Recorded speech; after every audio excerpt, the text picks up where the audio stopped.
2 రాకళ్ళు ఉన్నాయి. సంఘమును తీసుకెళ్ళేటప్పుడు మధ్యాకాశంలోకి వస్తాడు. ఈ భూమి మీదకి రాడు. మధ్యాకాశంలోకి వచ్చినప్పుడు మనమందరం కూడా వెళ్ళి ఆయన కలుసుకుంటాం. అది రహస్య రాకడ. దాని గురించి చాలా తక్కువ ఉంది వాక్యం. బహిరంగ రాకడ ఉంది. బహిరంగ అందరూ చూసేటట్టుగా వస్తాడు. ఎవరితో వస్తాడు? ఎవరితో వస్తాడు? సంఘముతో. ఇక్కడ అదే, తనతో కూడా ఉండిన వారు. తనతో కూడా ఎవరుంటారు? ఎత్తబడితేనే, అంటే రహస్య రాకడలో ఎవరైతే ఎత్తబడతారో వాళ్ళని వెంట పెట్టుకొని వస్తాడు. 7 సంవత్సరాల తర్వాత 7 సంవత్సరాలు పరలోకంలో విందు జరుగుతుంది. భూలోకంలోనేమో మహాశ్రమలు ఆ 7 సంవత్సరాలు. ఎత్తబడిన సంఘమేమో దేవుని సన్నిధిలో 7 సంవత్సరాలు ఏంటంట? విందు జరుగుతుంది. అంటే మహా సంతోషం. భూలోకంలో ఉన్న వాళ్ళకి మహాశ్రమ. అలాంటి శ్రమలు ఎప్పుడూ కూడా రాలేదంట, రావు. అలాంటి శ్రమలు అవి. అయితే ఎవరైతే రహస్య రాకడలో ఎత్తబడతారో వాళ్ళతో కూడా వస్తున్నాడు బహిరంగ రాకడు. దేవదూతలు ఉంటారు. అలాగనే సంఘము కూడా ఎవరైతే ఎత్తబడతారో వాళ్ళని కూడా తీసుకొని బహిరంగ రాకడ, అంటే అందరూ చూస్తారు. ఎక్కడికి వస్తాడు? బహిరంగ రాకడ ఎక్కడికి వస్తాడు? భూమి మీదకి. ఎక్కడ? యెరూషలేము. ఎక్కడ? నేను చాలాసార్లు చెప్పాను, నీకు మర్చిపోతుంది.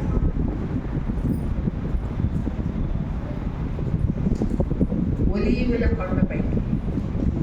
హల్లెలూయా. ఎక్కడికి వస్తాడు? యెరూషలేములో ఒలీవల కొండ ఉంది, తెలుసు కదా? తెలుసా? ఎక్కడ సిలువ వేయబడింది?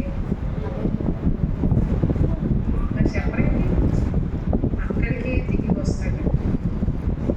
ఈ మాట చూడండి వాక్యంలో.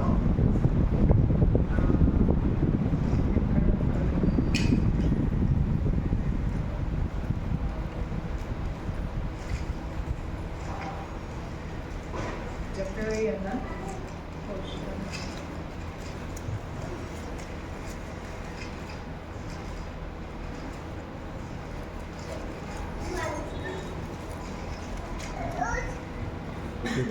జకర్యా 14. జకర్యా 14వ అధ్యాయము 3వ వచనం నుండి.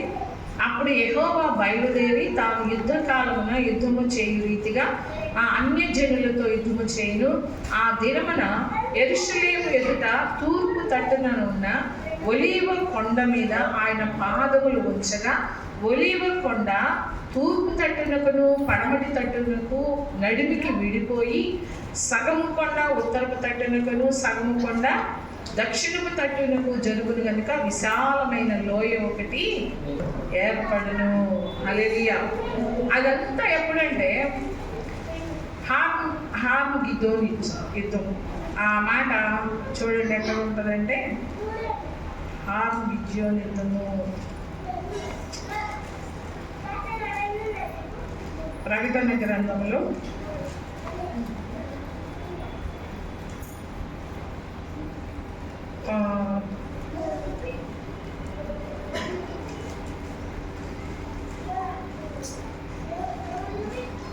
చూడండి ఎక్కడ ఉన్నది.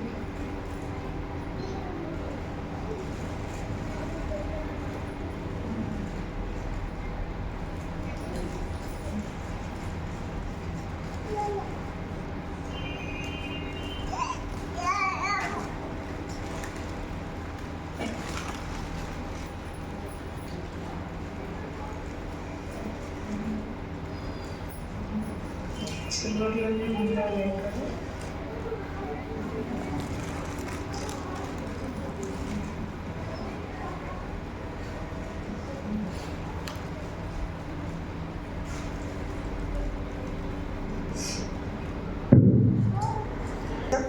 ఆ యుద్ధము జరుగుతుంది అన్నమాట. ఆ యుద్ధము జరిగినప్పుడు ఆ యుద్ధము చేయడానికి ఒలీవల కొండ మీదకి దిగి వస్తాడు. అది బహిరంగ రాకడు, అందరూ చూస్తారు, ప్రపంచం అంతా కూడా చూస్తూ ఉన్నప్పుడు యేసు ప్రభు అంట సంఘముతో దేవదూతలతో ఆ ఒలీవల కొండ మీదకి వస్తాడు. మొన్న మధ్య న్యూస్లో కూడా చెప్పారు, ఏమనంటే యెరూషలేములో ఆ కొండ మీదంతా అపార్ట్మెంట్స్ కట్టడానికి సైంటిస్టులు వస్తే ఆ సైంటిస్టులు ఆ కొండనంతా పరీక్షించి టెస్ట్ చేసి చెప్పారంట, ఈ కొండ మీద మీరు కట్టొద్దు, కడితే కనుక అది అంటే సన్నగా నెర్రిచ్చిందంట, ఆ చివరి నుంచి ఈ చివరికి నెర్రిలాగా ఉందంట. అందుకని మీరు ఈ కొండ మీద కట్టకూడదు. ఎందుకంటే ఆ కొండ మీదకి యేసు ప్రభు దిగి రావాలి కాబట్టి అపార్ట్మెంట్స్ కడితే ఎలా వస్తాడు? అందుకని ఆ కొండ మీద అంటే అది నెర్రలు ఇచ్చిందంట, అది రెండు అట్లా విడిపోవటానికి నెర్రలుగా కొంచెం ఉందంట. అందుకని ఆ కొండ మీద వాళ్ళు ఎవరు కూడా కట్టడానికి వీల్లేదని చెప్పి గవర్నమెంటే చెప్పేసింది. ఎందుకంటే ఆ కొండ మీదకి దిగి రావాలి కాబట్టి యేసు ప్రభు ఆ కొండ మీదకి వస్తాడు. అది బహిరంగ రాకడ. ఆ బహిరంగ రాకడ వచ్చినప్పుడు ఆయనతో పాటు ఎవరు ఉంటారంట? సంఘం ఉంటుంది. ఆ సంఘం ఎలాంటిది? ఎత్తబడిన వాళ్ళే ఆయనతో పాటు వస్తారు.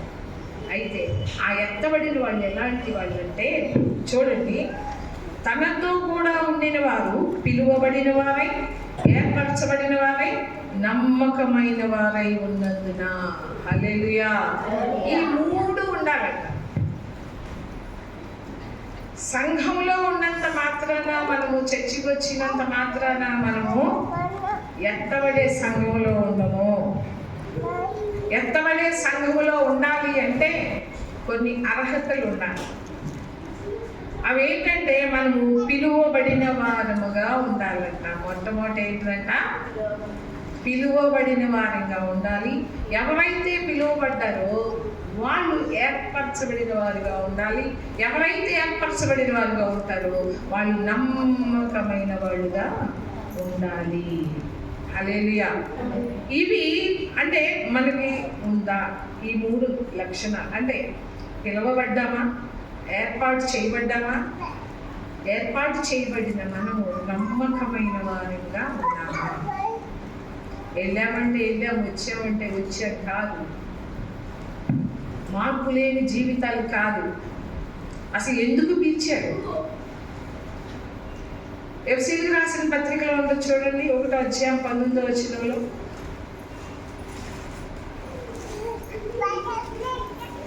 ఆ పిలుపు యొక్క నిరీక్షణ అంటే మనోనేత్రములు వెలిగించబడినందున మిమ్మల్ని పిలిచిన పిలుపు వలనైన నిరీక్షణ ఎట్టిదో.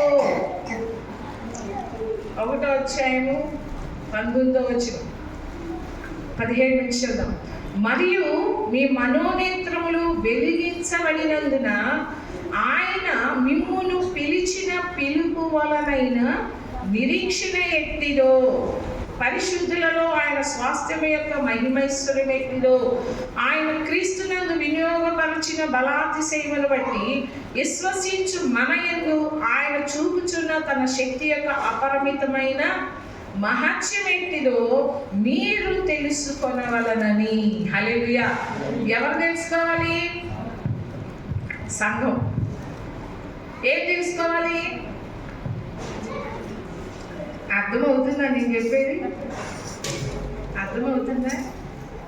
ఏమో మీ మొహాలు చూస్తే నాకే కన్ఫ్యూజ్గా ఉంది. ఇది కొంచెం టఫ్గానే ఉంటుంది, కానీ తెలుసుకోవాలి. అర్థమవుతుందా? నేను పద్మావతి. మొహమాటానికి వద్దులేదు. నాకు కొంచెం అర్థమవుతుంది.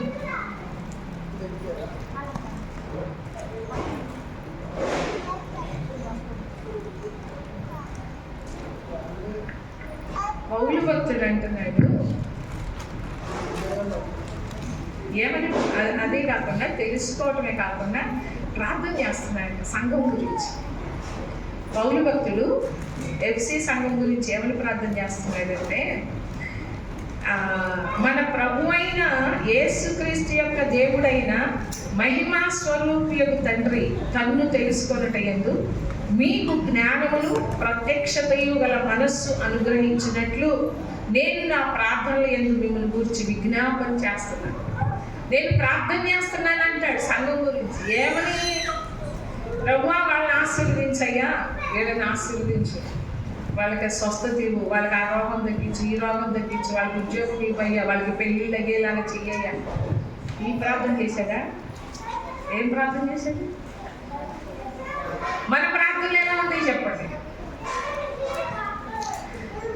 నా పిల్లల్ని కాపాడయ్యా, మా మనవాళ్ళని కాపాడయ్యా, లేకుంటే మంచి ఉద్యోగాలు ఇయ్యయ్యా, మంచి చదువులు ఇయ్యయ్యా, మంచి పెళ్ళిళ్ళు ఇవ్వయ్యా. మనల్ని మనం పరిశీలించుకున్నాం. మన ప్రార్థనలు ఎలాంటి ప్రార్థనలు చేస్తున్నాం మనం? అంటే అది చెయ్యొద్దని కాదు,